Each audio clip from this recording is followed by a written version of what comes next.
ಏನ್ ಹೇಳಿದ್ದು? ನನ್ಗಿಷ್ಟೇ ಇಷ್ಟು ಗಡಾರಿ ಅಂತ ನೀನ್ ಹೇಳಿತ್ತಾನೆ.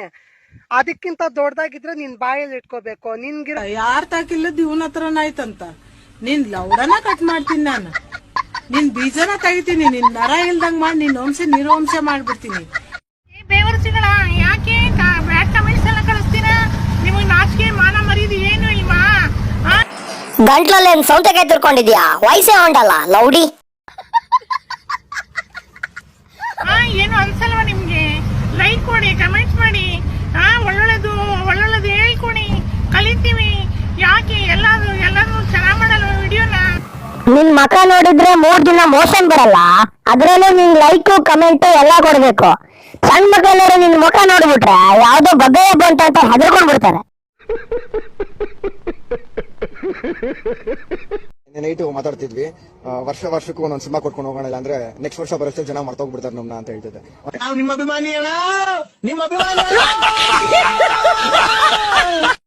ಗಡಾರಿ ಆಗ್ಬೇಕು ನನ್ ಮಕ್ಕಳಿಗೆ. ನಿಮ್ಗೆ ನೋಡಿ ಹೆಂಗೈತೆ, ನನ್ ಮಕ್ಕಳಿಗೆ ಆಗ್ಬೇಕು. ನಿಮ್ಗೆ ಚಪ್ಪಲಿ ತಗೊಂಡ್ ಆಗ್ಬೇಕು ನನ್ ಮಕ್ಕಳಿಗೆ. ಗಡರಿನ ನೀನೇನ ಕಿಡ್ಕೊಂಡಿದ್ಯಾ ಬ್ರೋ? ಏನು ತಿಕ್ಕಕ್ ಹಾಕೊಳಕ್ಕ?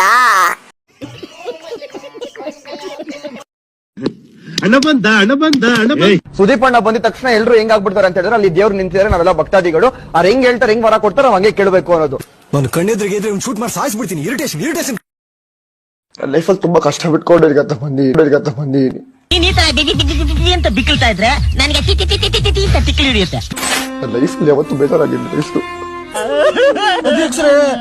ಸಮಾಧಾನ ಮಾಡ್ಕೊಳ್ಳಿ.